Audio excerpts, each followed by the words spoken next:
Hi, I'm Deborah. I'm an intuitive. I used to say I'm an intuitive minister, which I am.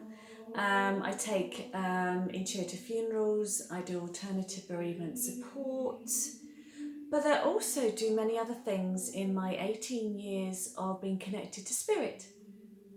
And one of them is I help people that feel that they have a ghostly presence in their home or in their workspace, and I go and see if I can pick anything up for them. I don't pretend I can when I can't. I don't charge for this service, but it's something that I feel is important that I'm being called to do a little bit more of. I've just got a few stories to share with you. So last year when my mum had a new neighbour move in, and she had a little girl, and the little girl wouldn't sleep in her bedroom. So her mum understood that I was intuitive and that could talk to the deceased and communicate with them. And so she asked whether I would go around and have a look to see what she could see in the little girl's bedroom. The little girl was saying that there was an old man in there with big ugly teeth and wouldn't let her sleep. And so she was frightened to be in there. So I went round with another friend of mine, and I went with the intention of being God's light. That's all. I only ever work in the light. I don't work in the dark. I only ever work in the light, meaning that I work for the Christ consciousness, the higher light beings, and I only attract in those light beings. That's all my intention is to be a universal light energy, and to bring love and peace to all who cross my path, really. So I was called to see this little girl. We went into her bedroom, and yes, I could feel the presence of this older gentleman in there. But what I understood from this gentleman was that he died many, many years ago. And there hadn't been a particularly young family living in that flat for a long time. And suddenly this lady had moved in with her daughter, 3 years old, and he thought that was his granddaughter. It wasn't, but that's what he thought. So I told him very clearly that wasn't his granddaughter, and it was frightening in the little girl, and he had to move on. I'm not going to be honest, I didn't move him onto the light because I didn't feel that he was out of the light. I just felt that he popped back in because he thought that energy of the little girl was his granddaughter. So I lit a candle, I said the Lord's Prayer, and I asked with God's help and grace for him to move on and to give the little girl peace. I've spoken to the family about a week later, and they said definitely the spirit had gone. The little girl can't see it anymore, and it hasn't returned. That was over a year ago now, and he hasn't returned to her. She's still not sleeping in her bed, but the ghost isn't there, the spirit isn't there, the energy isn't there to frighten her anymore. And I don't feel it, sometimes the energy isn't there to frighten us, so we just need to understand it. I had another call from another lady that was experiencing strange happenings in her house, and she felt very unnerved, thought it was an elderly gentleman that was scaring her and trying to take over the house. So anyway, I went to visit, and what it turned out to be, in my perspective, was that it was a gentleman in her house, but he was somebody that she saw many years before. So when we discussed it, her parents lived in an old home, and not an old people's home, but just an old coach house or something years ago. And when she stayed in there, she did see a spirit of a man that hung himself. And I said, well, that's actually who's with you now. And she got quite nervous about it. And I said, it's not to be scared of. He's not here to harm you. He's actually here to protect you, because she was involved in a relationship that was not healthy. And this spirit had decided to be her protector.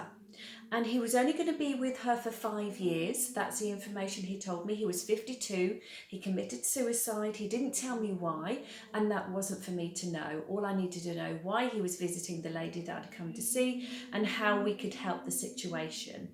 And so what the outcome was, that he was allowed to stay with this lady because we worked out he was protecting her from an unhealthy relationship. But we had to give the spirit boundaries. He was not allowed upstairs, and certainly not in the bathroom and the bedroom. So we gave him boundaries where he could stay and protect her, and that was mainly in the hallway at the front door. I saw her a year later, and she has said to me that that has calmed down. She doesn't necessarily sense him upstairs, but she senses him a lot downstairs, and the relationship situation has changed. But like I said to her, I feel he's going to stay with her for 5 years, and then he'll move on and do something else, because he's no longer required to protect her. So my understanding of that is that within the next 5 years, she'll find a healthy, balanced relationship, and he won't be needed anymore.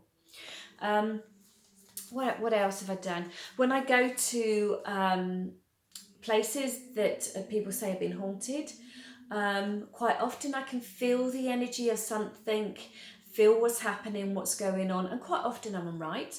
But there are times where I go places and I don't sense anything, if I'm totally honest.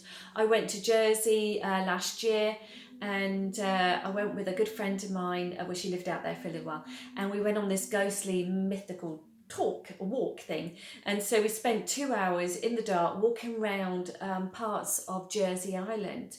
And both me and my friend said, and we're spiritual beings, we can sense, hear, and feel things and see things. But we said, no, I can't feel anything. And all the stories they were sharing, for me, it didn't resonate with me.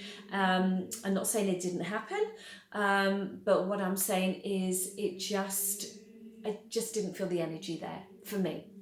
However, when we got home and we looked at the pictures, we were in the woods, by the way. We didn't have any torches, apart from our headlight. Sorry, we did have a headlight.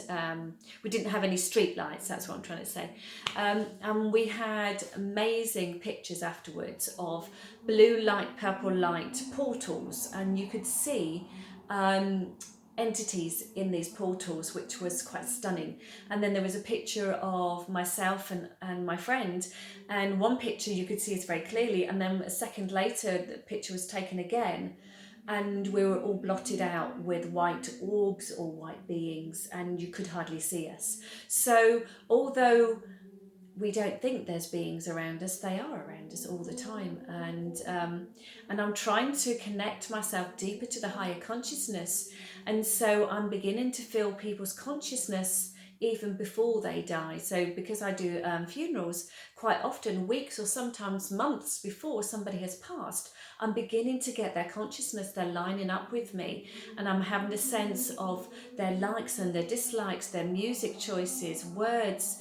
The other day I was making some brownies to take to a client that I had seen before as a bereavement gift, and I wanted to put like nice stuff in it to make you happy. I don't know why I don't do that, but I just wanted to do that. For some reason I didn't. Anyway, the next week I met with a new bereavement family, and they told me that's what their mum would have done in younger years, was had a good time with brownies and special things in there to make her happy. So it's an interesting journey that I'm on. I am definitely an intuitive person. Didn't grow up like it. I stepped into it when I was 28. And funny enough, so did my children at the same time. When I was clairvoyant, my children became clairvoyant. So be very careful when you're stepping into this line of work, what you invite in and who you're working with and who you're living with, because they have that energy and that sense too. And so, so this was really just a video on about going to places and feeling energies and spirits and helping moving them on. But sometimes it's just to understand what it is and just to let them be. If both parties are happy, then just let them be. So I just thought I'd share that little story with you. And I'm just going to pull a card. These are from Diana Cooper. These are dragon cards, and for me, I use them when I do my healing work. In particularly, I do one-to-one soul readings and healing work, and so I tend to use these as universal energy. So this is what's going on in the whole of the picture that I need to bring into the forefront of my healing with my clients. So I'm just going to randomly pick one. I don't know, just feel like I should pick one. Green Dragon helps you tune into the secrets of nature. Okay, so that's the card that I pulled. I guess what we're talking about is nature, isn't it? Nature, everything's consciousness. And so, yeah, for me, it's about tuning into a higher dimension, working with all elementals, all beings, and all consciousness. And let's see what we can do to help one another. Okay, thanks for listening. Take care. Bye.